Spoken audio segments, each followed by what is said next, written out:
that is bringing us the webinar this evening. Her name is Christine Olale. Christine Olale works at Kenyatta National Hospital in the Department of Laboratory Medicine, Histopathology and Cytology section. And she also does lecturing at JKUAT. She has a master's in clinical histopathology and cytology from JKUAT and BSc Medical Laboratory Sciences from MKU. Christine is so passionate about histopathology and cytology and sharing the knowledge of the same. And she loves reading and hiking. So help me welcome Christine as she takes us through the subject of today, handling of calcified tissues in histopathology laboratory. Christine, the floor is yours. You can start sharing and educate us on this.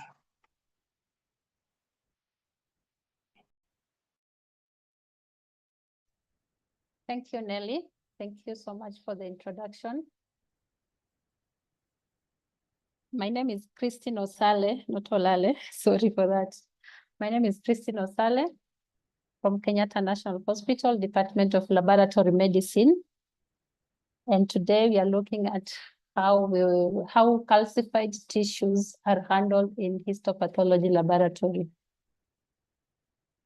Welcome to the webinar, and let us engage. So the objectives of the day, number one, will be to understand how calcified tissues are processed. Number two, we need to have a better understanding of the decalcification process. Number three, we need to be able to differentiate between the normally calcified tissues and abnormally calcified tissues. Overview. Calcium is a very crucial element in our bodies, especially for structural support and metabolic functions. Tissues that contain calcium they need to be decalcified before being processed in histopathology. Because they contain calcium, calcium makes the tissues very hard. And therefore, there's need for this calcium that makes those tissues to be hard to be removed in the process called the decalcification. Decalcification, therefore, is just the total removal of calcium ions from calcified tissues, making them amenable for sectioning and microscopic examination. The importance of decalcification is to soften the tissues for easier sectioning. And when you decalcify the tissues, you'll avoid damaging the cutting edge of the microtome knife. And it also prevents masking of cellular structures by calcium ions. Calcium ions will mask the cellular structures of interest that needs to be visualized under the microscope. So when the calcium ions mask these cellular structures, the structures are not evident when visualized under the microscope. So there's need for the calcium to be removed. Then decalcification will also allow production of good quality sections.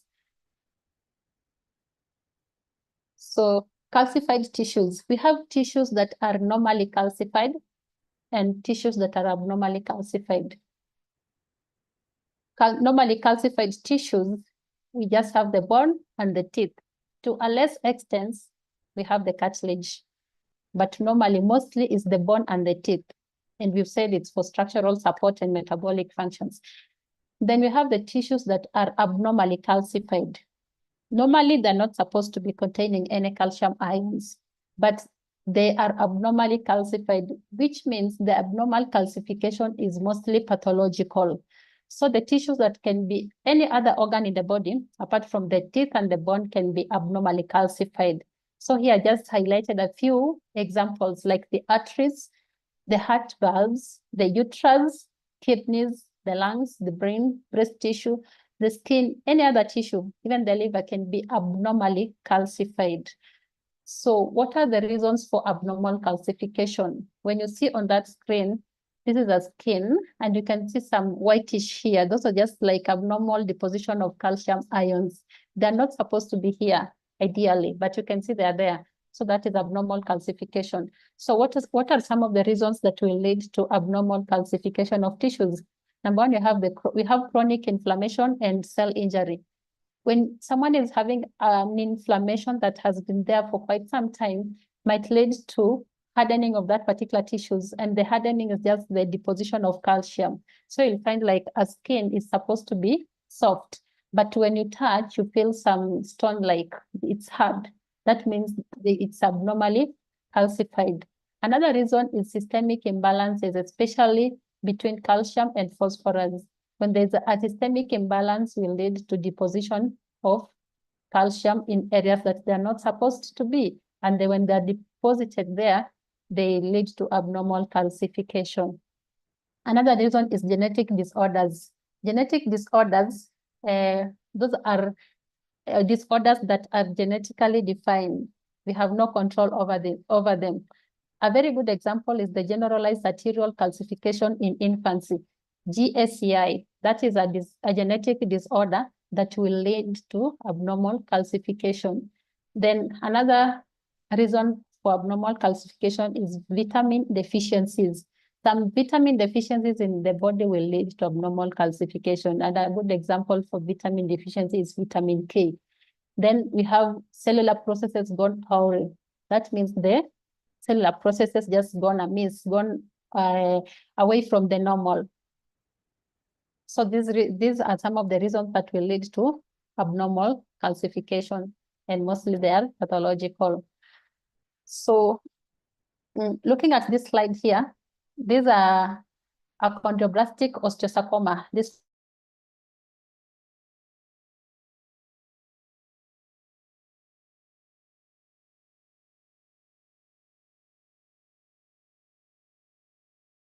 see this bone is not straight, and there's a swelling here. So this bone can be, this particular leg can be amputated and dispatched to the lab. When it is dispatched to the lab, it's normally this particular client might undergo an above knee amputation, and this particular leg, starting from here, may be dispatched to the lab. When it's dispatched to the lab, it's normally dispatched in formalin, 10% NBF, neutral buffered formalin. So once it's dispatched to the lab, there's always an officer at the reception who will be able to identify the specimen by confirming the details on the specimen container and the details on the request form and comparing the two. Once they agree, the officer will be able to accession the specimen. Accessioning just means giving it a unique identifier for that particular laboratory, that will trace this specimen through. So after accessioning, the officer will then dispatch this particular specimen for grossing. So once the specimen has been dispatched for grossing, it will undergo macroscopic identification of the tissue. This one is normally done by a pathologist and then a scientist or a technologist. The pathologist will be able to identify the tissue macroscopically, and this one includes the 5 C's. 5 C's, it means you're describing the tissue using the 5 C's. This one means the first C is for the color of the tissue. Is it white? Is it yellow? Is it tan in case of the bone? Then the contours as just means the shape. Is it regular? Is it irregular? Is it lacerated? Is it oval? Then consistency. For our case here, because we are handling a calcified tissue, of course, the consistency will be hard. Then the measurements, which are normally given in centimeters, and then the cut surface. You're having a bone. Some bones will be able to get some pieces depending on the nature of the bone. Some bones will be very hard, like the long bones, like the femur, the tibula. You'll need to decalcify it before you start cutting it.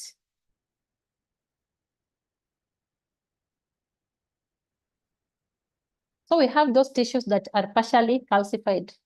You cannot treat all the tissues the same. We have tissue that will contain less amount of calcium ions, and we have these tissues that contains a lot of calcium ions. Like the bone, the long bones contains a lot of calcium ions. Then we have those tissues that contains less amount of calcium ions. And a good example here is the bone marrow. This is a trephine biopsy. This one contains less amount of calcium ions. So the procedure for handling the bone marrow, the specimen is normally, the specimen will come fixed in the normal fixative, that is the 10% NBF. Then after after it has been brought, like macroscopic description, the specimen will then be placed in a decalcifying solution for it to decalcify. The common decalcifying solution for bone marrows, we normally use the Gooding and Stewart solution.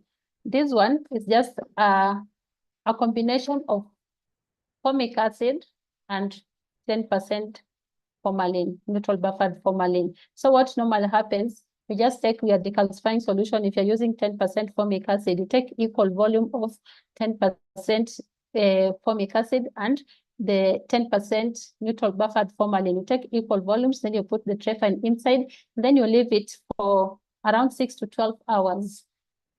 This one will be able to decalcify the tissue at the same time fixing the tissue. So you won't have you won't have to keep on checking. But if you're using a decalcifying solution like just 10% formic acid, then you have to keep on checking for the endpoint of decalcification. After 1 hour, you check. After 1.5 hours, you check. Because if you leave the tissue in the decalcifying solution for a long time, the tissue will disintegrate. You'll just find the fragments of the tissue, because acids are very harsh on tissues. So you need to balance. You need to have a balance. If you're using just a decalcifying solution alone, then you have to keep on checking, because a bone marrow is soft in nature, just containing some small amounts of calcium. Another solution that can be used is 5% formic acid. This one is less harsh, because normally the recommended concentration of formic acid to be used for decalcification is 10%. So 5% formic acid, of course, it's milder, and it will not be able to denature the tissue, but also you have to keep on monitoring the endpoint of decalcification. Then the tissues that are normally the very hard tissues, you don't handle them the same way you handle the partially calcified tissues. Those that are highly calcified, you need to put them in a stronger decalcifying solution and for a longer period of time. But you have to keep on checking for the endpoint of decalcification to avoid damaging the tissue. So handling of hard tissues. After fixation, you wash the tissue, then you decalcify. After we shall just see how decalcification will be done in a few. Then you decalcify. Then after decalcification, you have to neutralize the specimen and wash it, and then wash. Neutralization, just trying to neutralize the acid used in the decalcification, because we use acids and acids are very harsh. So if you leave that acid in that tissue, there's a high possibility that the acid will continue to damage the tissue even after the tissue has been taken outside the calcifying solution. So you need to neutralize it, and a very good neutralizer is sodium sulfate. Then you'll proceed to processing. This is just one, the photo here is just one of the methods used for decalcification. This one we call it the electrolytic method, but not commonly used because it's very expensive, whereby the calcium ions from the tissue are just being attracted to the negatively charged ion, the cathode. So qualities of a good decalcifying solution. How will you know that your decalcifying solution is of good quality? It should be able to completely remove calcium ions from the tissue. The decalcifying solution should not cause distortion of cells. Then it should have a reasonably high decalcifying speed. and then it should allow subsequent staining techniques.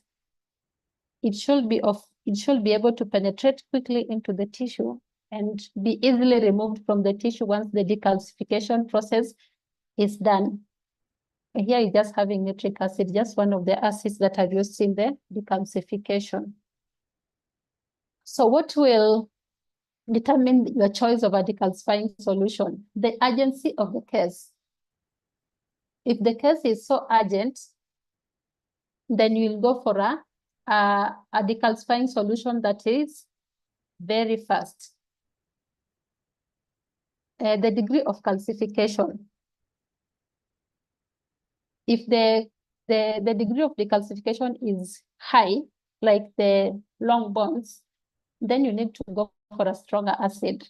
Because if you go for a mild decalcifying solution, that means you will be there for a very long time trying to wait for your tissue to decalcify, and it might even take months. So the degree of calcification will determine your choice of a decalcifying solution. Then the investigations that are to be done on that particular tissue. For the degree of decalcification, if it's high, you go for a stronger decalcifying solution. If it's low, you go for a mild, like the Gooding and Stewart's solution that we use for stratified biopsies. The urgency, if the case is not urgent, you can go for the chelating agents like the EDTA. It's very slow, but very nice. It is slow because it just binds to the calcium ion slowly. So by the time it's finishing to decalcify the tissue, it will take like months, but it's very good because it doesn't cause any harm to the tissue. So factors that affect decalcification, we have the concentration and the temperature of the fluid. The acids are used in the acids are the most used decalcifying solution fluids, and they are used in different concentration. So the concentration that you're using will determine how long it will take. If you're using formic acid at a concentration of 5%, and someone using formic acid at a concentration of 10%, of course, the formic acid at a concentration of 10% will be able to decalcify the fluid, the tissue, faster than the 5%. Nitric acid is very good. So you will determine whether, but it causes harm. It is likely to damage the tissue. So you will determine whether you go for the nitric acid. You do it faster while you keep on checking for the endpoint of decalcification to avoid the tissues from being damaged. The volume of the fluid. The higher the volume, the better, because if you put a smaller volume of decalcifying solution, of course, the tissue, if it's highly calcified, of course, the calcium ion will saturate the solution very fast. And once the solution is saturated, further decalcification cannot proceed, cannot go on. So you have to come and change this solution for the calcium ions to continue diffusing into the fluid. So if you put smaller volume, be sure that it will take long, because you have to keep on changing. But if you put higher volume or more volume of the fluid, that means the fluid will not be saturated that fast. So it'll take like a couple of days, like 3-4 days before you change your fluid. Agitation. Of course, agitating will speed up the diffusion of calcium ions from the tissue to the fluid. Then the temperature. The higher the temperature, the better.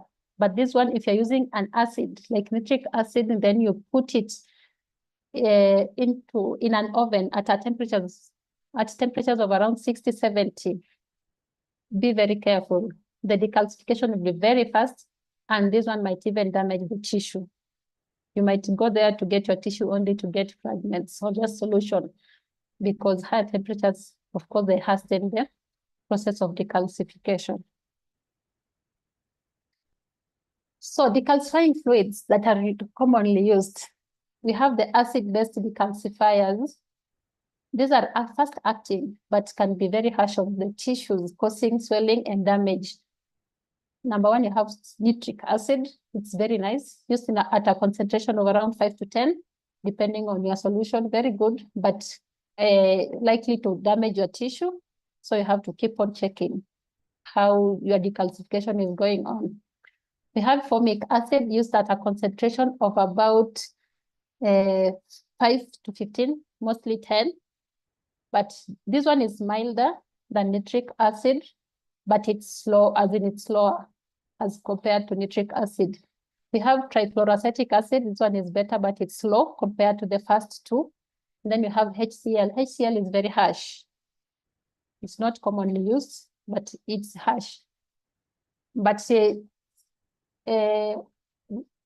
every lab will determine what works for them.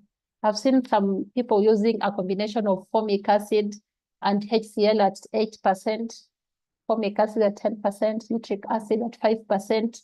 So you go for what your standard operating procedure dictates, what works for your lab, depending on the urgency of the cases, whatever the type of specimens you're likely to receive. Every lab will come up with has to come up with its operating procedure and what works for them. Don't do this because the other somebody else is doing this. Maybe those people are using 5% formic acid, their tissues are not, they don't get those like highly calcified tissues. So other decalcifying fluids, we have the chelating agents.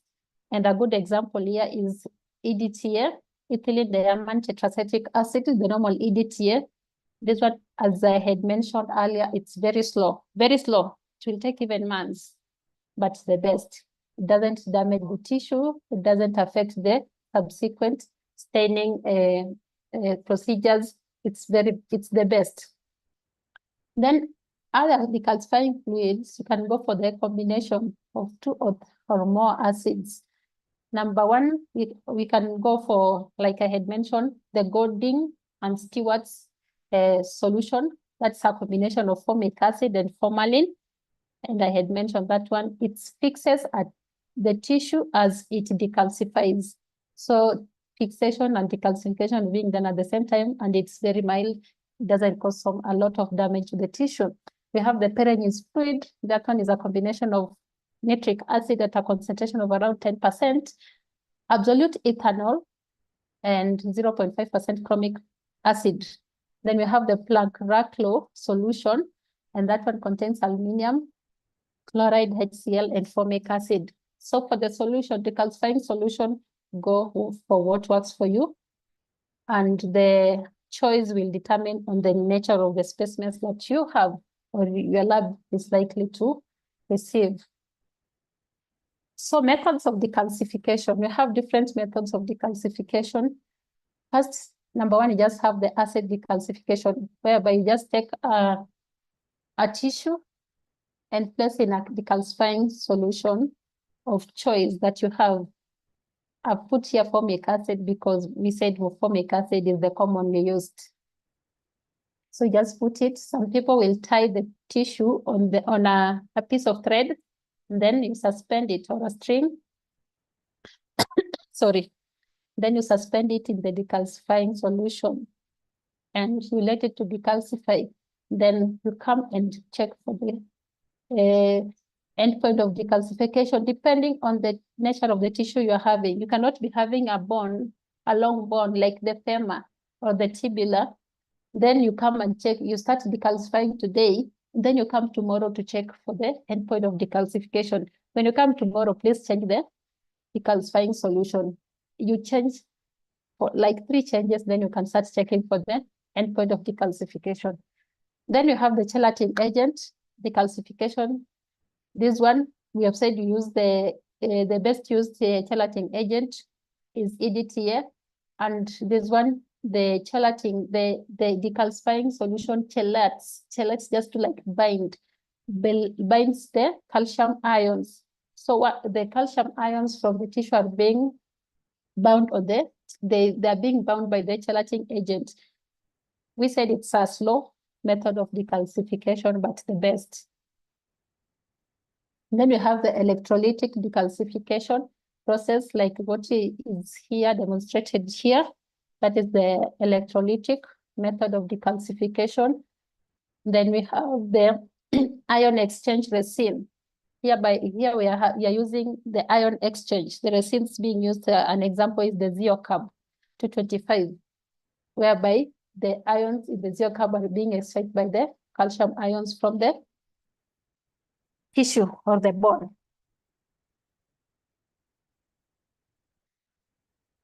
So how do we determine the endpoint of decalcification? Once you have decalcified, on my right here is just a diagram showing how you can tie a thread, as in you can tie your tissue and then suspend it into the decalcifying solution so that it doesn't like lie on the bottom. It's suspended in the decalcifying solution, and that one allows for uniform diffusion of calcium ions from the tissue. So how do we check for the endpoint of decalcification? We have three main methods for checking for the endpoint of decalcification. Number one is the physical tests. Physical tests, I know most of us will use the physical test because it's easier. The physical test, you just have to don maybe gloves and use your hands to see how soft the tissue is. You can just be able to manipulate the tissue using your hands and see how soft it is. Another way that you can do the physical test is just use the normal microtome knife. Just use the cutting microtome knife. Then you try to cut some pieces or try to cut across the tissue to see if the lead is able to go through. If you experience any difficulty, that means the decalcification is not complete, and it means there are still some areas of calcification in that particular tissue, and hence requires further decalcification. There's the disadvantage for this physical test for determining the endpoint of decalcification is that you are likely to miss out on the small calcium elements inside the bone. You'll just be able to palpate the tissue and see that it's like soft. It has softened, but in real sense, the calcium ions are still present. You're not able to detect them using your hands, of course. Another disadvantage here, when you're cutting using the blade, the microtome blade, you're likely to damage the tissue. So the best method, you're likely to damage the tissue. So the physical test is not actually the best method to determine the endpoint of decalcification, but you can use it. Most of us do that. I know we do that. Then we miss out on the nitty-gritty calcium elements in the tissue. Then later on during sectioning, we find that you're not able to section properly. Then you are forced to go ahead and do a surface decalcification, which is still fine, but you missed the calcium ions because you detected the endpoint of decalcification using the physical tests. Another way that you can determine the endpoint of decalcification is by use of the chemical tests. And this one, you're using the ammonium oxalate. You just see that in a few. And another way of determining the endpoint of decalcification is by radiographic methods. This one involves the use of X-ray to check for the presence of calcification or calcium ions inside the tissue. And you are likely, okay, this one is the best because you're likely not to miss any calcium ions, but it's very expensive. And remember, you're working in the lab, and I don't think you have X-ray machines in the lab. So it means you have to carry your tissue after decalcifying. You have to carry your tissue to the X-ray department and tell them to check for you the presence of calcium ions. Or you have to set up a particular X-ray material for detecting the presence of calcium ions in the lab, which is, I think it's not, okay, it's possible, but I don't think if it's ideal. So I think this one is good for knowledge purposes or theory. So the chemical test for determining the endpoint of this decalcification, this one is the best method. and it's very simple to carry out. So if you want to be sure that calcium ions have been completely removed from your tissue, just carry out the chemical test, because you'll not be able to do the X-ray test in the lab. We do the physical test, but you're likely to miss on the nitty-gritty calcium elements in the tissue. So the chemical test, this one is done using ammonium hydroxide and ammonium oxalate. You just mix equal volumes of the two. Then you take you draw 5 ml of the decalcifying solution. What you do, don't go and draw 5 ml from a decalcifying solution that has been having a bond for more than 3 days or 5 days. You change the decalcifying solution, and once you change the decalcifying solution, give it a few hours just to see if some ions, calcium ions, are able to diffuse into the fluid. So you have to change the decalcifying solution, give it some few hours, 3 to 6 hours. Then from there, draw 5 ml of the decalcifying solution from under the specimen.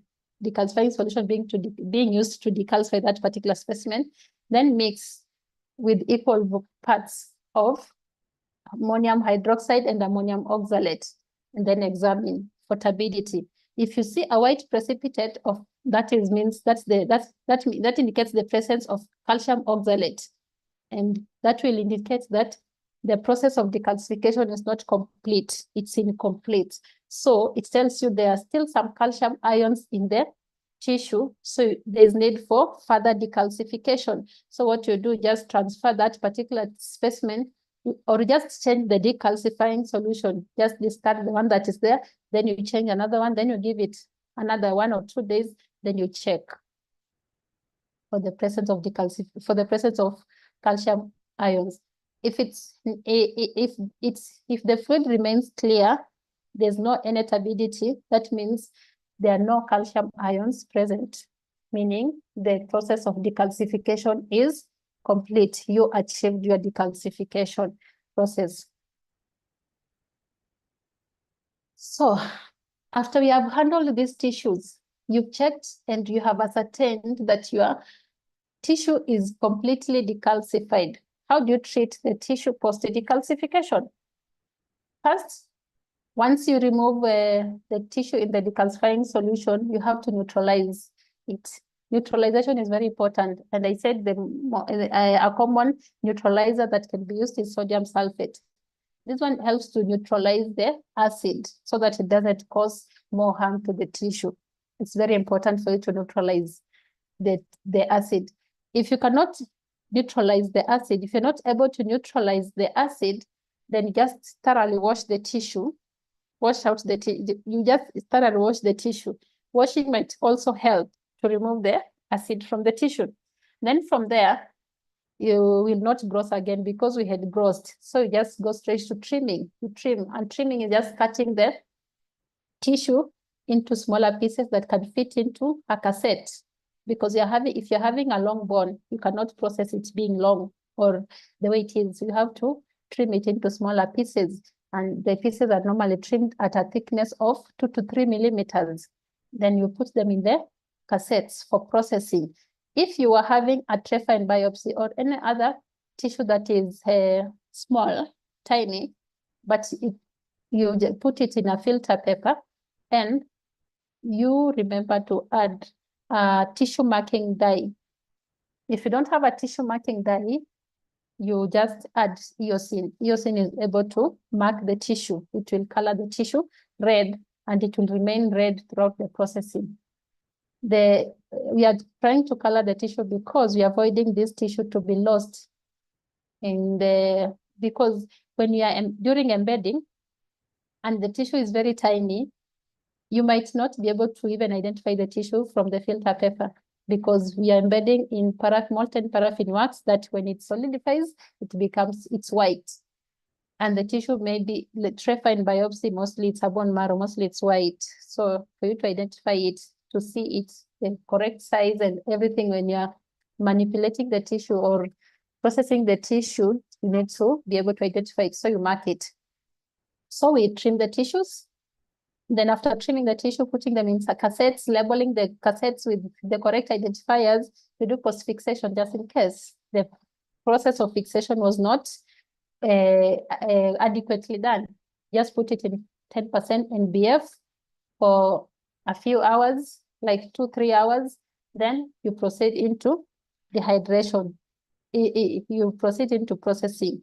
If you're having an auto processor, it will be able to sort out dehydration, clearing, and infiltration. Auto processors, they are able to do the three. They dehydrate using ascending grades of alcohol, then they clear using either xylene or chloroform, then you infiltrate, and infiltration is done in molten paraffin wax. So the tissue processors, automatic tissue processors, will be able to sort the three. Then after that, we'll go ahead and embed the tissue or blocking the tissue. And this is a blocking station right here. I'm sure most of us that have worked in a histology laboratory or have passed by a histology laboratory have been able to see it. So you go ahead and block your tissue. Then after that, the tissue is allowed to cool. This particular module, we have a blocking, this is blocking station. We have this blocking station here. Blocking we have the cryo module, the cooling module here. This one is normally put here in together with the blocking station for cooling. So once you block your specimens, this bath is normally used to hold molds, and this one here will be holding your cassettes. Then you block from here, then you transfer it here and then allow it to cool. After cooling, of course, the molds are detached from the block, remaining with a paraffin wax embedded tissue block that is later on taken for microtomy or sectioning. So once you section, you fish out the desired sections from water bath, then onto slides, and the slides are labeled and taken to the oven for dewaxing. So once you have done all that, the next step is you go to staining. Staining is just done the normal way. You can stain the bone section using the routine H&E. That is actually H&E is the routine histology staining technique. So all specimens that come to histology lab, we have to start by the routine H&E. So once the staining can be done either by use of an automated, by use of an auto stainer or manually. You know, if you're staining manually, you'll have those arrangement of the staining racks having those descending grades of alcohol, xylene, hematoxylin, acid alcohol, the bluing solution Scots, eosine, then ascending grades of alcohol, then xylene for clearing and mounting, if you're doing it manually. But if you're using an auto stainer, you just dispense all those reagents that are required for staining in these baths here. These baths are here. You just dispense them there, and then you switch the machine on, and it will be able to stain for you. And once it's done, the slides are just passed down here and moved to the auto cover slipper, and they are cover slipped.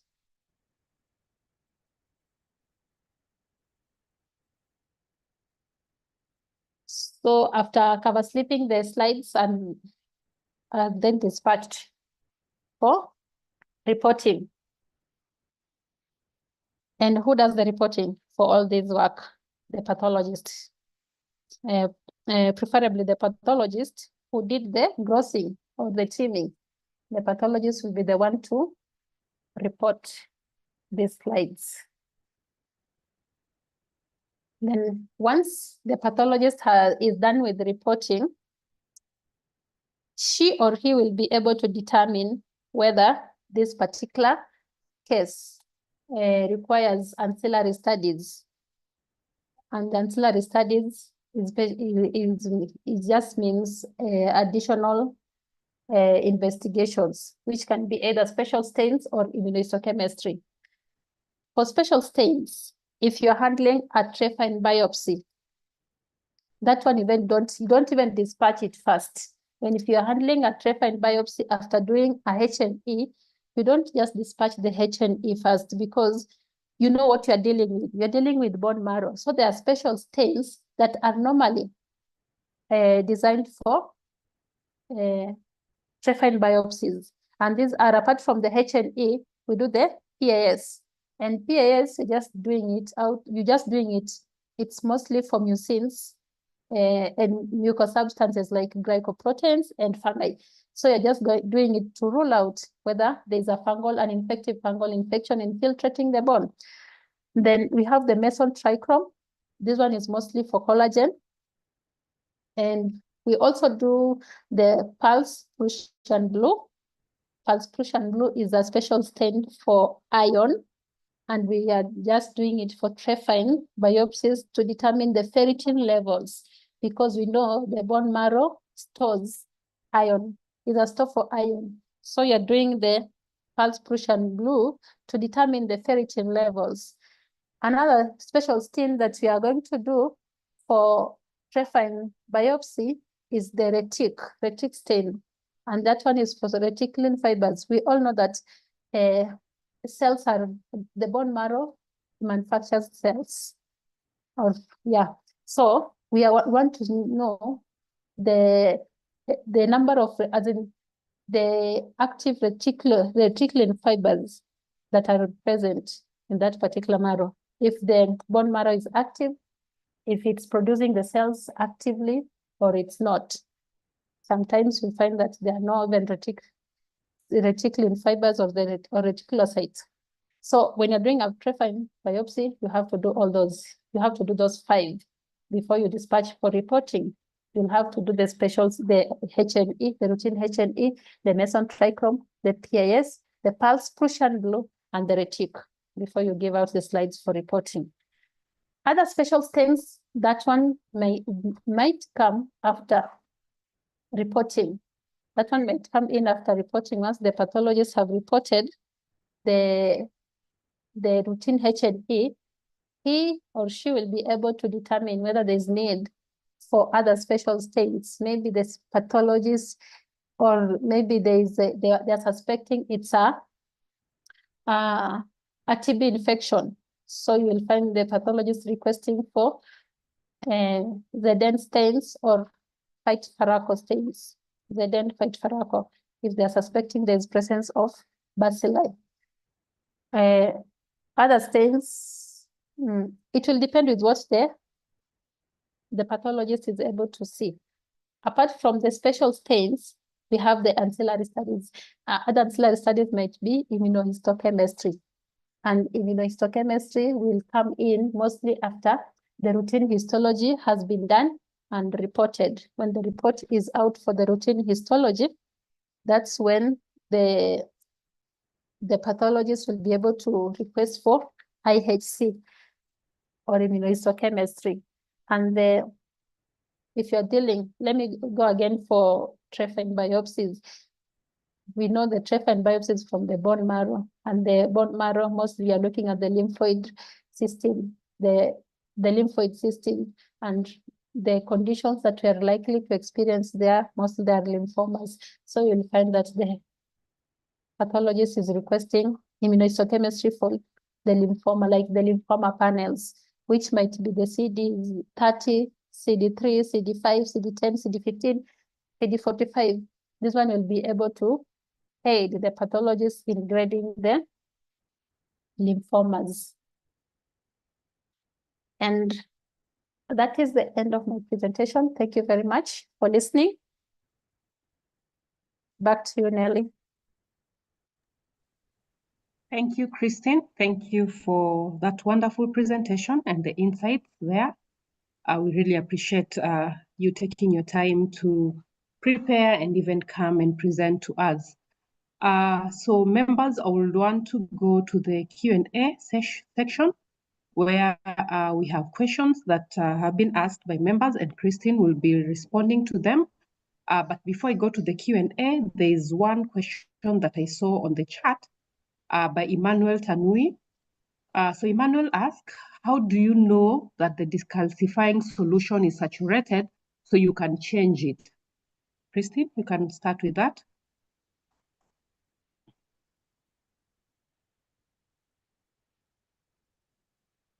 It's okay, that's fine, that's fine.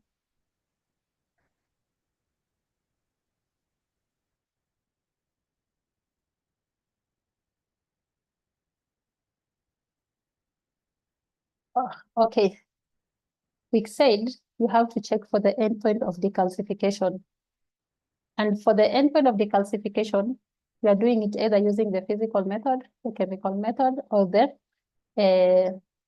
radiology method, the X-rays. The physical and the X-rays are not able to tell you whether the decalcifying solution is saturated.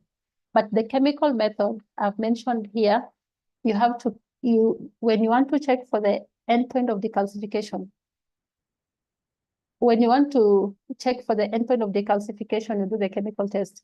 The moment you see a white precipitate there, you just change your solution and you keep on doing that. You keep on doing that. It's not a complex procedure. You just keep on doing that. Just mixing, you just take equal volumes of ammonium hydroxide and ammonium oxalate, and then mix with some little volume of the decalcifying solution, then check for a white precipitate. That's the only way we'll be able to know if the calcium ions are still present or not. If they're still present, that means the decalcifying solution is still going on. It's not complete. Then another thing that I said you keep on checking. You will notice that there's no progress in your decalcification. Maybe you put the bond there. You came today, the bond is still hard. You came tomorrow, the bond is still hard.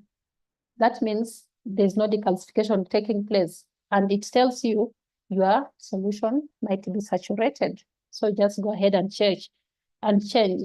But the moment, provided the bond is still hard, just keep on changing until you change after like 2-3 days, you change. 2-3 days, you change. But that will depend on the method you are using. If you're using like nitric acid and you are trying to increase the temperature, you can change it the same day because the decalcification process is very high.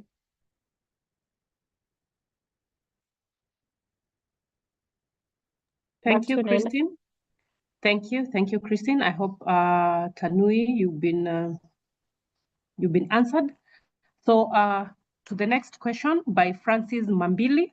Mambili asks, what is the ideal volume of decalcifying agent in ratio to a tissue that will be enough to ensure complete decalcification? The volume of the tissue should be 30 to 50 times the tissue, the size of the tissue. I'm not so sure if someone is able to visualize that, but when you're having a tissue, the volume should be 30 to 50 times. And even that particular volume, if your bone is highly calcified, will not be able to completely decalcify the tissue. So you have to change your decalcifying solution at some point.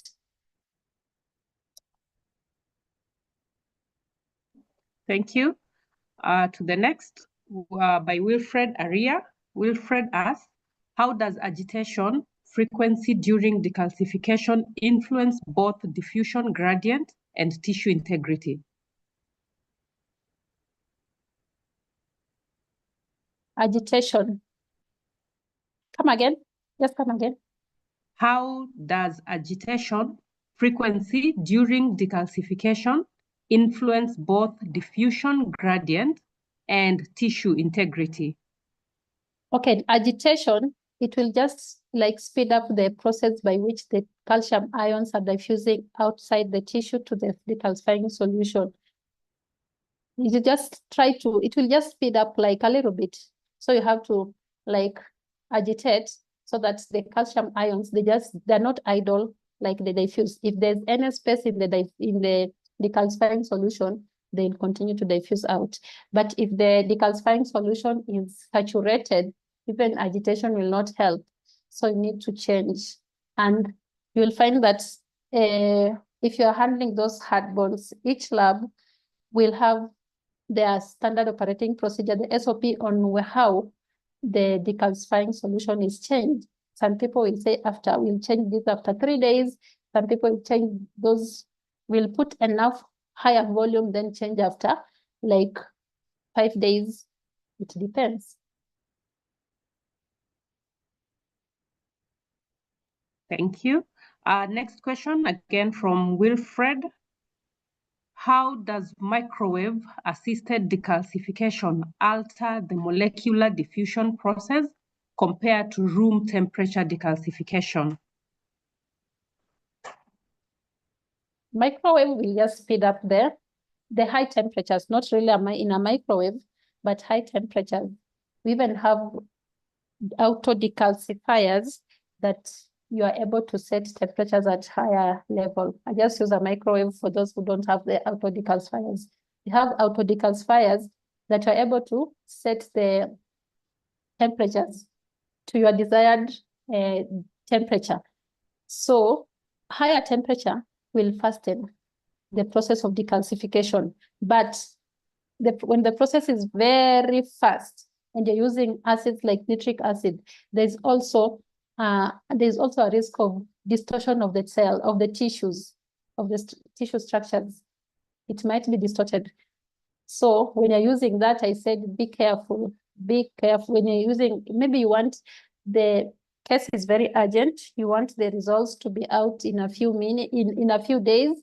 So you want to hasten the process of decalcification. But if you don't monitor, you might lose, you might distort the tissue, and in the process of you trying to decalcify very fast, lose the nuclear details of the tissue. So once you find the tissue becomes denatured, like it's distorted. So when you start staining, go examine under the microscope, you're not able to pick up the nuclear details. And we know most of the time, for us to even decide that this is this condition, you have to go narrow down to the nuclear details, which might be lost in the process of trying to increase the temperatures in the process of decalcification.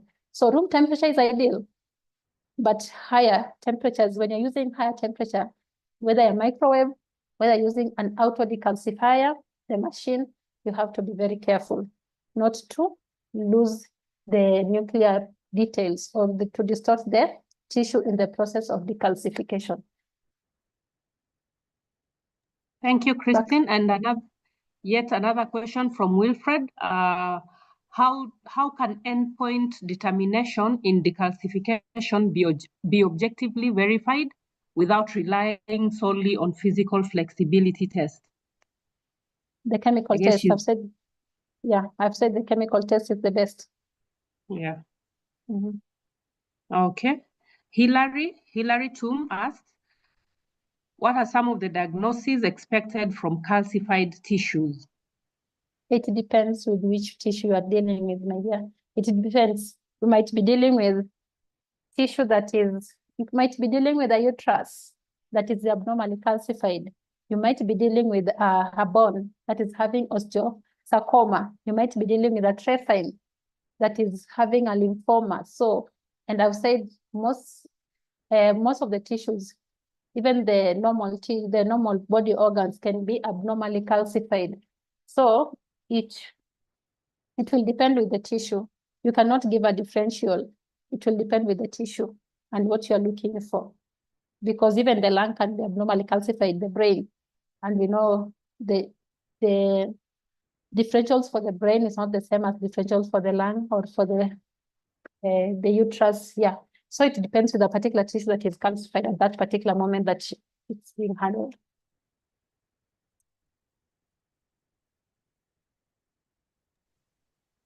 That's well noted. Francis Mambili again asking, you said HCl is harmful to the tissue. Explain how. Okay, HCl as a decalcifying solution is okay, it's a strong acid. It is a strong acid compared to like formic acid. HCl is a strong acid. And I just said from the beginning, those strong acids will distort the tissue. Just the fact that it's a strong acid, even if you are burnt today with an HCl and a formic acid, you compare the two burns, the HCl will be, the degree for burns with HCl will be high compared to formic acid. So just like it's a strong acid. Okay, thank you for that. Eric Murithi asks, is there any quality control done during the whole process? He says that he didn't get it clearly. Quality control for the process of decalcification. Yeah. It's tricky because the whole idea for decalcification is for you to remove calcium ions from that particular tissue. So for the quality control, for you to have a tissue for you to control the process, that means that tissue should be like continually decalcified, and monitoring how long it takes and the process. And remember that the tissue you're using to control might be different from the tissue you're decalcifying at the moment. Sometimes maybe for those particular tissues that have just like abnormally calcified, you really even don't need to calcify them, like put them to undergo the process of decalcification like other tissues. You just process them, and once you reach the sectioning stage, you put them on you put the block lying flat on the surface of a decalcifying solution for around 15 to 60 minutes. 30 minutes is ideal. Then you are able to proceed with your sectioning. So for you to say that the quality control for this particular process, I think the whole idea is just for you to make sure that calcium ions are completely removed from the tissue. And the only way that you're able to determine this is by use of chemical method. Will be able to give you the best results. The physical method will not. You will miss out on so many tiny details. And the X-rays, that is very expensive for us people in the lab. So just use the chemical method and test the last decalcifying fluid. If you find that in the presence of any calcium ions, please go back and decalcify the tissue further. Okay, thank you. Francis Mambili asks, how important is post-decalcification fixation? Just like any other tissues that we post-fix after grossing, we just treat the bones the same way, because we are not so sure if the fixation was done, that the fixation that was done prior was adequate, because this particular bone came in a fixative. It's a bone. We are not even sure if the fixative was able to penetrate the bone well.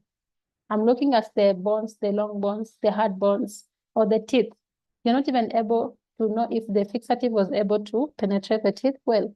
So after decalcification, now if the tissue is now soft enough, malleable like just other tissues, so you just post-fix just to be sure that the fixation process is adequately fixed, because we know fixation is very important in histology. Poorly fixed tissues will give you problems in microtomy, even staining. They will be falling off the slide. So just make sure that the specimen is, now that it's soft. Initially when it came, it was hard, though in a fixative. But now that it's soft, because once the bone is soft, it just becomes soft like any other tissue, just able to handle it like any other tissue. And just allow it for some time to fix. Just like any other tissues that we treat them after grossing. We fix them for a period, for a little while, then you proceed for processing. So it's just to ensure that the specimen is properly fixed. Well noted. Salad Yari. Salad asks, is Pereni fluid act like Gooding and Stewart's fluid, as in acting as fixative and decalcifying agent at the same time? Perenius fluid, yeah, it Yes. can, because it has absolute ethanol, but not it. You won't treat it like it's fixing the tissue as it is supposed to be fixed using normal saline, not normal buffered formalin. But it will, like it does, like it will prevent the tissue from like decaying, like going bad, because it has ethanol. So ethanol will help, but will not be able to fix the tissue completely. We know ethanol is a fixative for cytology, not histology, not for tissues, but it will help to a lesser extent. Okay. An anonymous attendee would like you to talk more about immunohistochemistry, but I would that you just answer it according to decalcifying as decalcifying process. Okay. For immunohistochemistry, I said that one comes in as an ancillary test, an additional test after the routine histology has been reported by a pathologist. Once the pathologist reports, and depending on what the pathology, the condition of what, that the pathology is seeing, they will be able to request for IHC, depending on what they're seeing. Immunohistochemistry, maybe that is a topic that we can discuss some other day, because it's wide. But immunohistochemistry, I said, for example, maybe the pathology, the pathologist is dealing with a trephine biopsy, and I was giving a trephine biopsy as an example. Then I said, trephine biopsy contains the lymphoid cells, and the most conditions that are experienced from the bone marrow are lymphomas. So the pathologist, if you're having a trephine biopsy and you have decaled it and processed and done the routine histology, until it's maybe lymphoma, will request lymphoma panel. The lymphoma panels that and I just listed some of the lymphoma panels that will be requested, like the CD3, CD5, CD10, CD45, CD30, the lymphoma panels. And these particular lymphoma panels will aid the pathologist to be able to classify the lymphoma. So I don't know what you want to know about immunohistochemistry, but maybe we can talk about it maybe in another forum in details.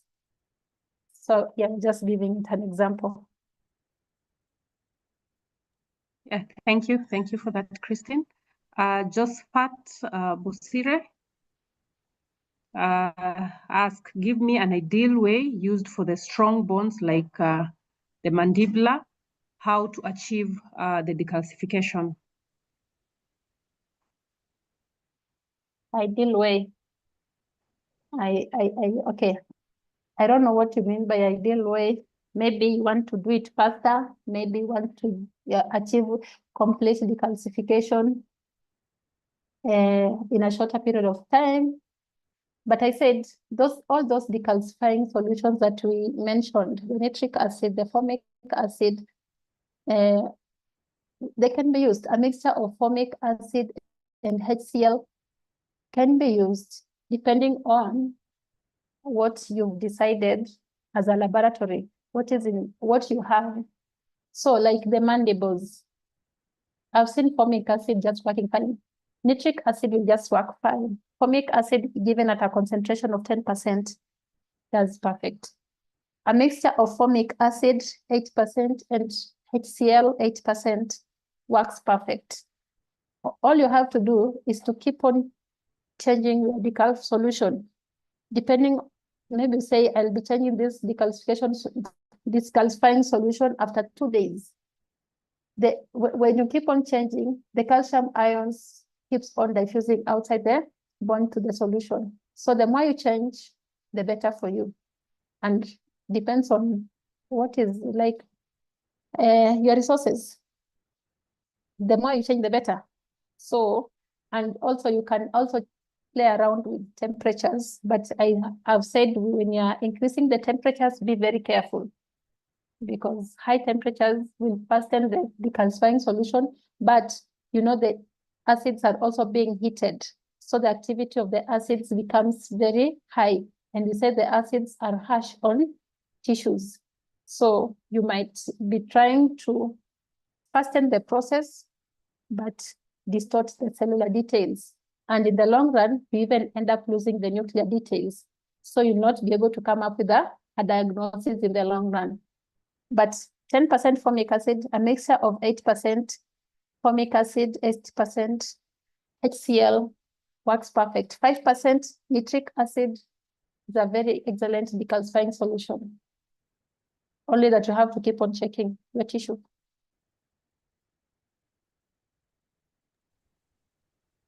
That's great, thank you. Yona Chetambe, how is optimum agitation achieved and determined? Optimum agitation. You can do it manually. If you're having the machine, the auto decalcifier, it will optimize. It is continually agitating the agitation is continuous, and the temperatures are high. So if you're doing it manually, you just do the way we do manual processing. You know, when you're doing manual processing, when you are dehydrating, you place your tissues in a percentage of alcohol, maybe 70 or 90. Then after 15 minutes, you come and agitate. After 50, you agitate at intervals of 15 minutes, 15 minutes, 15 minutes. Just to make sure that the solution is penetrating the tissue optimally. That is manual agitation. But if you're having an auto decalcifier, it's like a small machine, it's not so big. The agitation is continuous.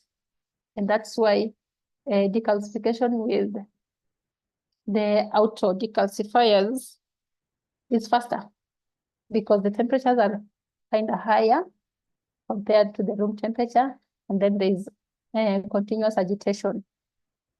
The benefits are just the same benefits that you'll get for manual processing and automated processing. You know, the manual processing, you have to keep on agitating the jars, the processing jars. After 15 minutes, you go agitate. But for the automated processor, the agitation is continuous. It's continually agitating, like the fridge is continually agitated. So the benefits are quite the same. I'll not tell you that we are going to achieve as in optimum agitation when you're doing it manually. I don't know how you're going to achieve that. Someone will say, I'll be agitating after 20 minutes. Someone says after 15 minutes. I'm not so sure if optimum agitation will be achieved when you're doing it manually, but when you're having the auto decalcifier, that one is automatic. Nelly? Thank you. Back to the chat. I have some questions also from the chat. From Faith Wanjiku, is there a difference in bone calcium composition, for example, in the femur of a child below 5 years and that of an adult? Definitely. Okay. Calcium levels, that one I leave to the clinical chemistry department. But of course, the calcium reference levels for kids are different from the calcium reference levels for adults. Definitely. But on that one, I leave it to the chemistry department. Thank you. Alnisa Njeri, how long do we need to microwave when using one, or we need to check at intervals to avoid distortion? Yes, check. I said keep on checking. Keep on checking. Especially if you're having a small bone, you can even check after intervals of 30 minutes. Go and check, because if you're using a microwave, those are higher temperatures, and you're using acid. Keep on checking. Just keep on checking. You'll find that your bone, if it's a small bone or tooth, decalcifies within 2 days. So keep checking. But now, if the moment you just miss, like you forget that you are decalcifying and you don't go and check, you'll find the outer part of the tissue being like distorted. They're already peeling off because they're being like eaten up with the acid. This is an acid and you are exerting it at higher temperatures. So the activity of the acid, of course, it's high. I'll advise that don't put small bones or small or partially calcified tissues in a microwave. Do not put those hard bones, like the long bones, the femur, the tibula, the ulna, put those big bones at high temperatures. But small bones, partially calcified tissues, you'll go there and you'll just find solution. The tissue will be eaten up with the acid. Nelly? Thank you, Christine. Another question from Hilary Toom. If there's no stability in the chemical method of checking endpoint of decalcification, can you use a litmus paper to confirm for the traces of calcium ions? The litmus paper, it's used to confirm for the it's used to check the pH of the solution, not the presence of calcium ions. So the litmus paper, turning blue, turning red, just to check for the presence, for the pH. Then stability, calcium ions cannot be detected by litmus paper. If there's not stability in the decalcifying solution, you're using the chemical method, that means the process of calcification is complete. You don't have calcium ions. There are no calcium ions diffusing inside the solution. So you have achieved your decalcification. You can go ahead and start processing your tissue like any other tissue. Assume that you didn't have a bone. Just process normal way.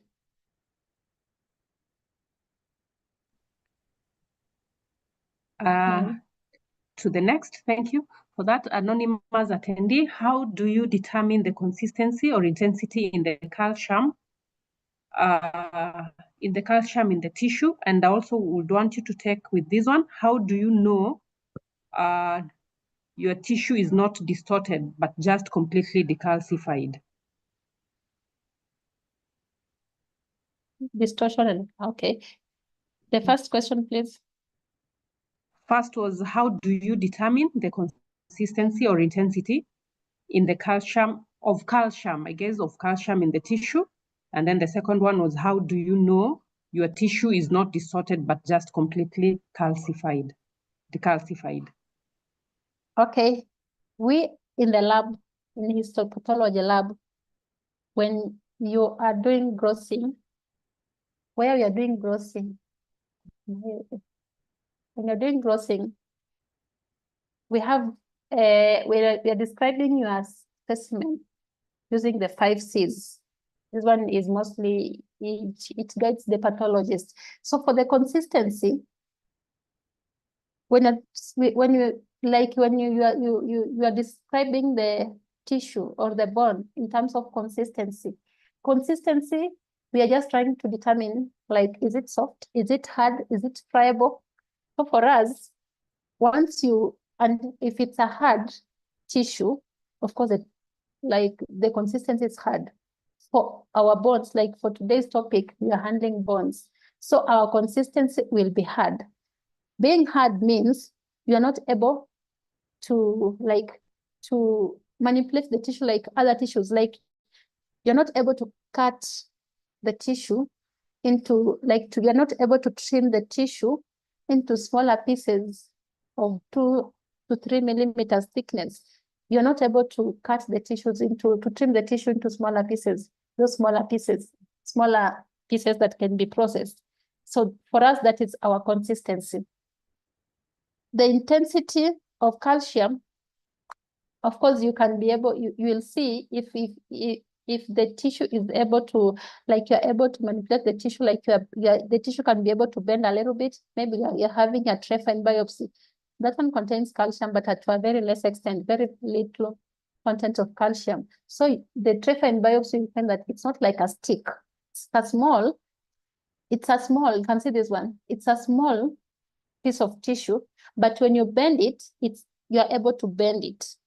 It contains smaller calcium levels.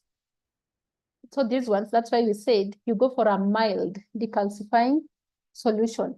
But when you find that the tissue is so hard, you're not able to cut it, you're not able to bend it, that means the consistency for us, it tells you it's hard. And anything that you're not able to cut, or you start cutting and you find that there are some small stones, that's how calcium will present in abnormal calcification. You find that they are like small stones. When you're trying to cut, you find like there are some areas that are very hard and white. That's how abnormal calcification will present.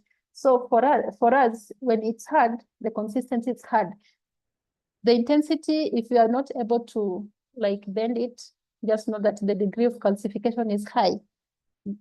And that one will just tell us we need to decalcify this tissue. So physical manipulation will be able to tell you the intensity of calcification. If you're able to bend a little bit, that means it's calcified, yes, but you need to go for a milder decalcifying solution for you to be able to remove the calcium ions so that you don't actually distort. Then for distortion, you'll be able to tell if the tissue is distorted by acid, because when you put a tissue into a decalcifying solution, maybe it's an entire bone, it's very straight, or it's having a regular surface. The contours here, the shape, the contours are regular. It is uniform. Then when you go for you go to check whether the decalcification is complete, you find the margins are on the outside. The shape is now like, it's not like smooth. The contours are not smooth like they were. You find some pieces are like peeling off. That means that tissue is being distorted by the acid. The acid is harsh on that particular tissue. You'll find some tissues, the edges are peeling off. You'll find some holes in some tissues. The margin will go from regular to irregular. It goes from smooth to rough. That tells you that particular tissue is already being distorted. That is how physically or macroscopically you'll be able to tell distortion. Microscopically, once you go ahead and trim your tissue and you process it, and you go ahead and embed section. Once you go to staining and you examine under the microscope, you'll not be able to see nuclear details. You'll realize that this particular tissue has lost its nuclear details. That means the acid was very harsh on that particular tissue, and the cellular structures were distorted in the process of decalcification. So as much as this decalcification process is good for us, it's meant to aid us process or manipulate the hard tissues. It can also be harmful. The process it can also be harmful to tissues if care is not taken. That's why I've kept insisting that handle, especially the partially calcified tissues with care. And even the highly calcified tissues, if you leave it in the decalcifying solution for so long, if you leave it in the decalcifying solution for so long, at some point, that particular decalcifying solution will be saturated. And once it gets saturated, no more calcium ions will be able to diffuse out from the tissue. So it might not be damaged, but the process of decalcification will not be completed. So you have to continue decalcifying it. That's why you have to change. And once you change the solution, check. Before you change the solution, check. You can start by saying, I'll be changing the solution. The first solution I change after 3 days. Then I change after 3 days. Then I'll come and change after 2 days. Then I'll change after 1 day. Before you change that particular solution, check for the endpoint of decalcification using the chemical method. You might be changing the solution and yet it's complete. So before you change, check. Before you change, check. Before you change, check. That's the ideal way to do it.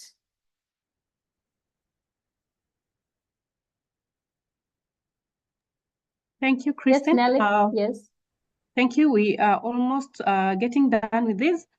So David Mulongo asked, are there pigments obtained during decalcification? Are there pigments obtained during decalcification? Pigments obtained. In the process of decalcification, I'm trying to think, maybe depending on the decalcifying solution that you're going to use. I'm trying to think because acid, I don't think the pigmentation, I don't think so. During the process of decalcification, I don't think so. If the tissue will not be pigmented in the process, it's not. If it's there, it's very rare. I've not noticed. So far, personally, I've not noticed any. Let me not lie. Okay, thank you. Kezia Mungara asked, how do we ensure complete removal of nitric acid, especially when the tissue turns yellow? First, after decalcifying the tissue, I said it's always advisable for you to it's advisable you neutralize the solution. And a solution that can be used for neutralization, the acid, is sodium sulfate. You can use sodium sulfate to neutralize the acid. By neutralization, you are treating the tissue so that the effects of the acid do not further harm the tissue. So you just neutralize the acid, and the best neutralizer that can be used is sodium sulfate. Then after neutralization, it's advisable that you thoroughly wash the tissue. Just after you neutralize the acid, if you are able, first neutralize the acid. Then after neutralization, then thoroughly wash the tissue. That way, the effects of the acid will be minimized.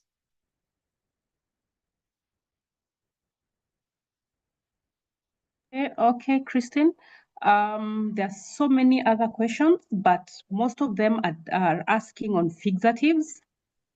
Fixatives, not decalcifying agents and not decalcifying procedure. So I will go to John Kimwele. Kimwele asks, should the decalcification fluid be prepared early and kept in stock, or it should be prepared when the procedure is being done?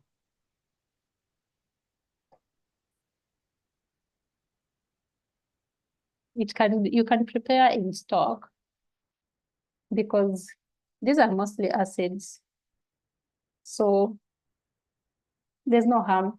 You can prepare in stock, like if you are going to use 5% formic acid or 10% formic acid, you can prepare in stock like around 5-10 liters. Because if you are a busy laboratory, that means you keep on. If the laboratory is busy, that means you keep on having tissues to be decalcified.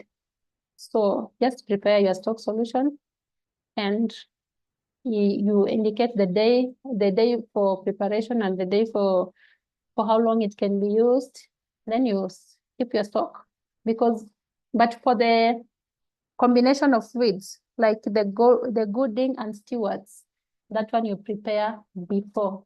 You just take equal volume of the decalcifying solution and equal volume of the formalin, and then mix the two and use. So for the combination, like the combined fluids, the Gooding and Stewart's, that one you prepare before you want to use it, because not all tissues are just using the same. But for others, For others, like the nitric acid, formic acid, you can just prepare in stock. There's no harm. Because these are things that you'll be using, maybe in a day, you'll be using like 5 times. So yeah, prepare in stock and stock it. Okay, Nelly, just a minute, back to the previous question for pigmentation. Sorry, I mistook the question for artifacts. Pigmentation, yes, depending on the acid used. Sorry, I mistook the question for artifacts. Pigmentation, of course, it will be pigmented, depending on the acid used, because some acids will cause the tissue to turn the color. Sorry, I mistook that one, that particular question, I mistook it for artifacts. So I was trying to think of artifacts, sorry. Pigmentation, of course, some acids will cause the tissue to change in color, and that's why we have to neutralize it. Thank you, Christine, for clarifying that. And a final one in less than a second. How many days does the whole process take? Depending on the degree of calcification and the tissue that is before you. Of course, for trephine, it will take hours. For a femur, it will take some few days or weeks. So depending on that one will depend on the degree of calcification. I cannot tell you 2 days or 3 days or 4 days. Depends on the solution you're using, the degree of calcification, and the tissue that you're having. Of course, the bone, the teeth will take longer. Yeah. Thank you. Thank you, Christine. Thank you, members, for being here with us today. Thank you, all of us, the participants, the organizers, and the presenter, for being here, the valuable questions that you've asked, and the insightful discussion that we've had. We are so grateful for taking your time to be here in this webinar with us. I want to thank Christine, the presenter, for taking your time to prepare the slides, presenting it, and even sitting here this time all answering the questions and dealing with them meticulously. Thank you so much. We hope and pray that we will meet you soon for more of such insightful presentations. We're grateful for the members that came and stayed through the presentation. Thank you for your time. Thank you for the questions you've answered. Thank you for making the webinar stimulating and insightful. Thank you to LMSK for the organization and for coordination and for the good work that you're doing, bringing us such good presenters. And we are learning and we are changing the world a day at a time. Thank you so much for being here, and thank you for attending to this. I want to bring the webinar to an end as I say thank you very much, karibuni sana, and we look forward to seeing all of you in our next webinars, that is on Mondays, Wednesday, and Friday, same time as today. God bless you.